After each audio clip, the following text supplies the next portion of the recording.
Yes, sir. Oh, damn. We're back again with another episode of From Downtown.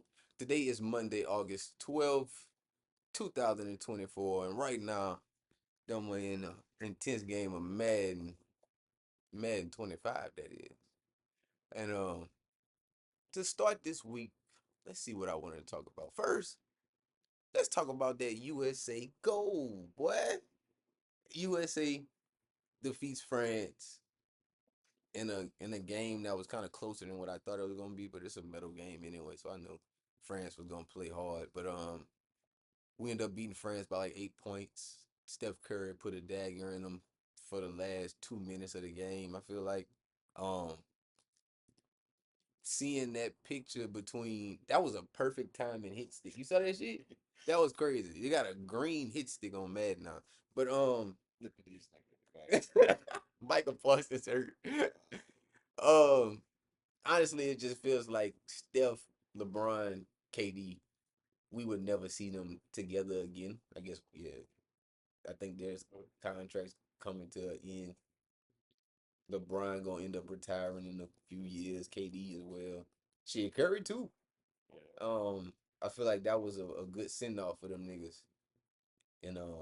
And really when I looked at the overall scheme of things, I kind of see why Jason Tatum wasn't playing.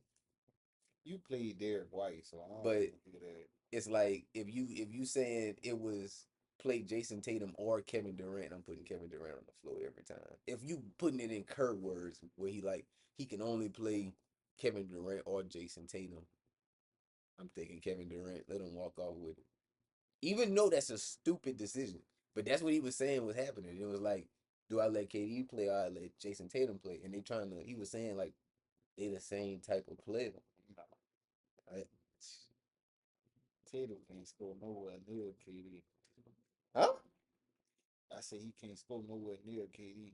You mean like Scoring what? wise. Yeah, like the ability to Yeah. score. I'm tripping. I was like, wait, what? I ain't saying Tatum can't score. Yeah. I'm saying he not scoring on KD level. I'm about to say, nigga, you think Jason Tatum the defensive star? Fuck no. But no, you're right. It's like, and then again, you look at it, we was gonna win regardless.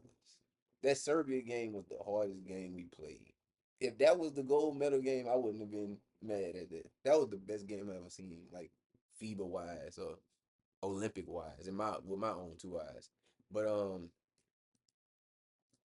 yeah, next in 2028, Jason Tatum is going to be the face. Well, Anthony Edwards or Jason Tatum should be the face of that 2028 team, and it could be both of them if Jason Tatum feels disrespected as he should for not playing. If you fuck up the hit stick to get away from the tackle, that's crazy. He ran. Yeah.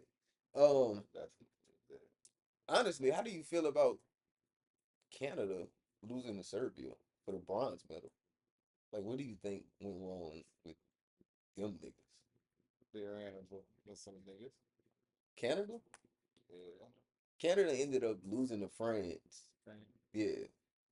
And then in a oh, Trevon Diggs dropped in the bronze medal match, they lost to Serbia. So I mean, I think like you said, that's a young group of niggas too. Yeah, definitely. So it ain't like 2028 they wouldn't be back. Um, and when I say young group of niggas, I mean young stars. Like these ain't even Oh young. Like yeah, like these ain't young, just young niggas. These are young MVP race type niggas. Like probably beside Dylan Brooks. yeah, yeah. I'm on it.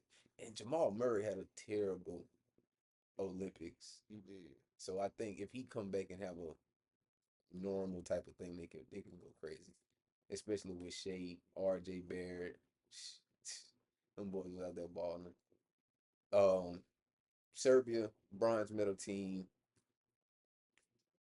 I feel like if Bogdanovic would have never started talking shit to Carmelo, they probably would have beat USA. But a lot of people been saying they don't see Jokic coming back no more. He's been playing for his national team for like 12 years. It might be his last Olympics. Who? Jokic. Uh, So I think that Serbia team kind of goes down, but especially with Joel talking about he won't go play for Cameroon instead of USA in the next Olympics. So I mean, it's gonna be fun to see because I feel like we only got Joel Embiid to stop Jokic, and we ran up against him, and he kind of did that. Well, he didn't stop him; he just scored with him, and we won that game. So he kind of did what he came here to do, which is win a gold medal. And now you can go back and play for who the fuck you want to. Because looking at it, if he would have played with France, I kind of feel like that game would have been way closer. Yeah, If Joel and Wemby would have been on a team together instead of Rudy Gobert, like Rudy Gobert can't score. Like you could throw a lob and he'll dunk that bitch, but with a Joel and a Wemby on that court, I think that game would have been different. So I see why France fans was booing that nigga. Cause nigga, we could have had a goal if you if you would have just played with who you said you were gonna play with. Um, before USA start putting their money out. But yeah, man, the Olympics was fun to watch. I think China ended up beating us for the gold medal contention shit. So we were second in gold medals, but first overall in all medals. The women ended up winning against France as well. They didn't have nobody to stop them. It's gonna be fun to see. Am I tripping or the WNBA stopped they during the did. Olympics? They did. Okay. Cause I was confused at why like I ain't hearing about Caitlin Clark and all the other shit going on, but they probably they just stopped. Yeah. I think they're gonna start picking back play up too. But they ain't make it to their finals. I know they did. Ain't no way. Because Angel Reese had just started doing something, you know, a rookie never did before. But I don't know that fucking schedule. We'll figure that out.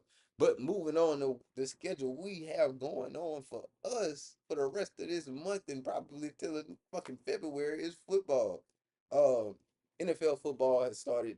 Preseason football started a week before, but really started last weekend.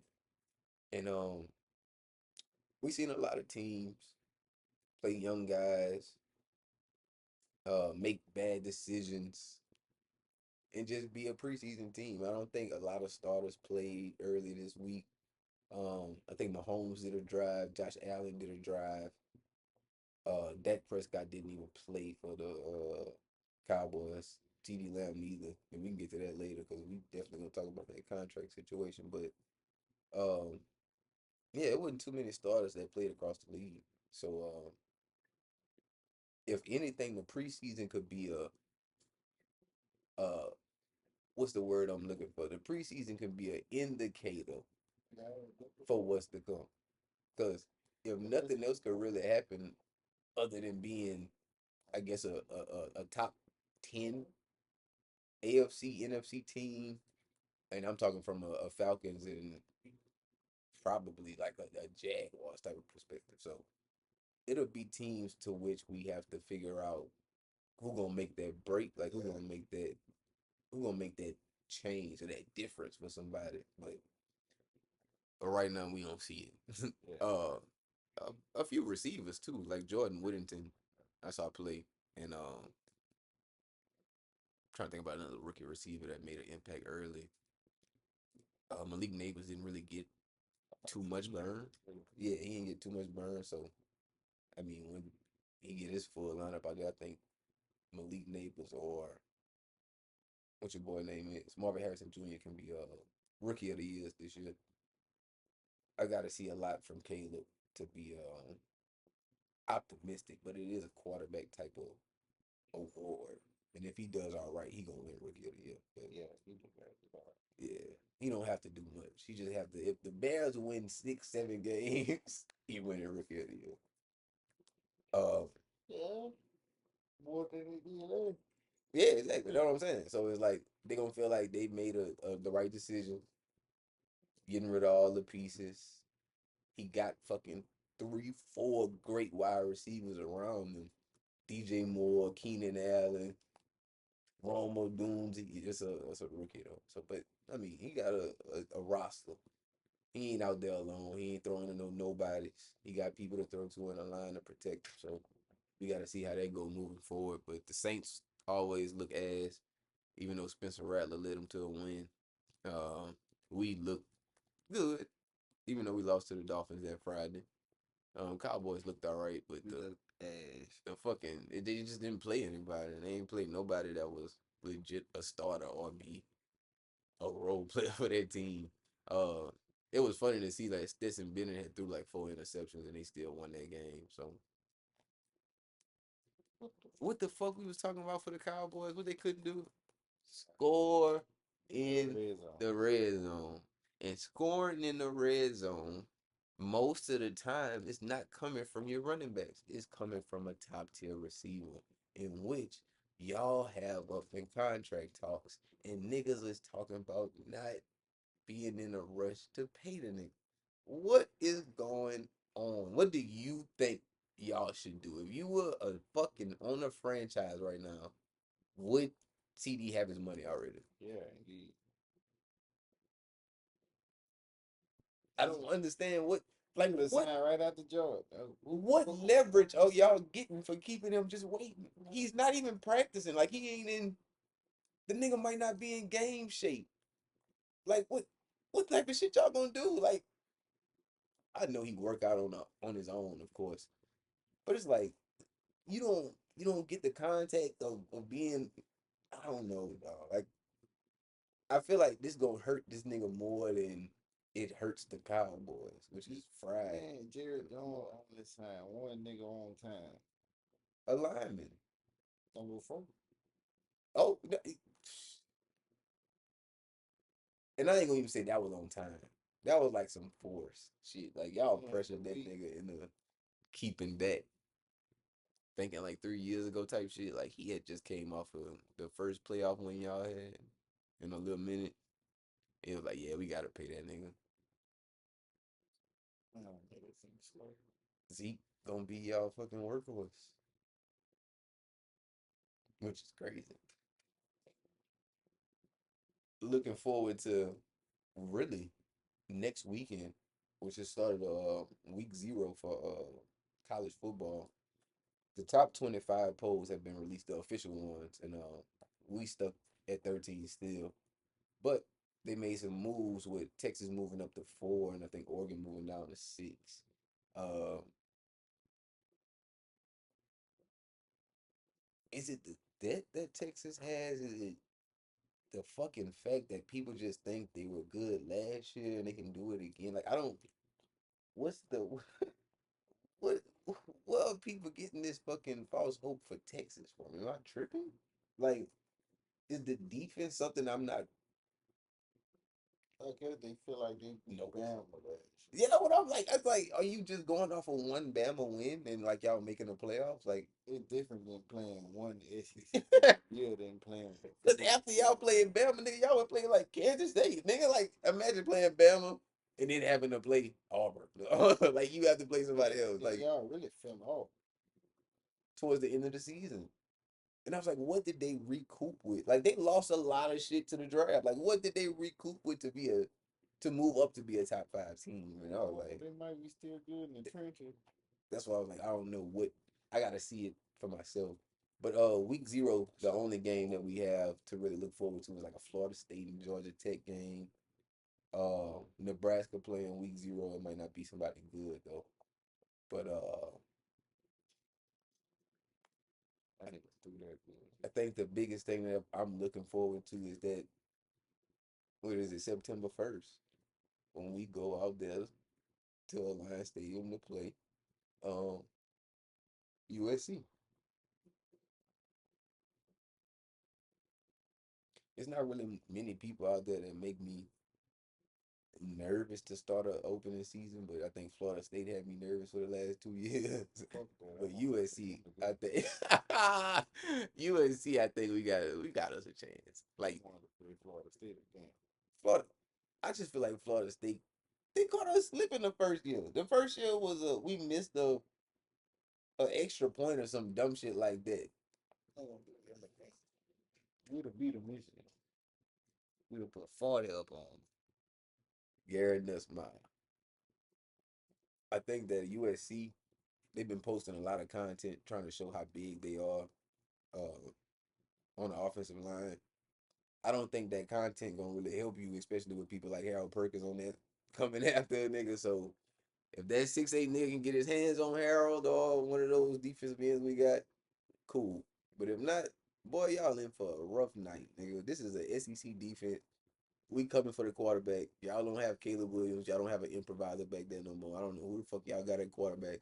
You got one fast ass receiver, so hopefully our defense can just keep that nigga in front of him and not let him be Tyreek Hill and fucking score all the fucking points. But yeah, man, y'all, it's gonna be a fucking rude awakening for USC. Y'all gonna be like, damn, we really didn't fell off. Cause that Tulane game wasn't shit. Y'all niggas came close to losing to Tulane. Y'all lost to Tulane in that bowl game with Caleb. So yeah, I gotta see it. And we gonna put I can call it now. We gonna win by 21. 30. We go we gonna win by 21. Um other than that, this week there's not really much more to talk about. I know MLB has been on the up and up, especially with trade deadline passing up soon or already passed. A lot of teams been making moves. Uh Yeah. Jorge Soler probably look like one of the best moves that's been made. Jazz Chisholm look like one of the best moves that's been made so far. Like he went from being kind of subpar with the Marlins to being damn near a star for the Yankees right now. I think his last couple games he hit like 12 home runs so far. So look forward to seeing Jazz in the playoffs. Shit, and probably more fucking boxing news other than Floyd Mayweather and them having that fucking brawl in the ring this Saturday, which was fucking crazy because I didn't even know the exhibition fight was happening. But um, yeah, we're gonna see you guys tomorrow.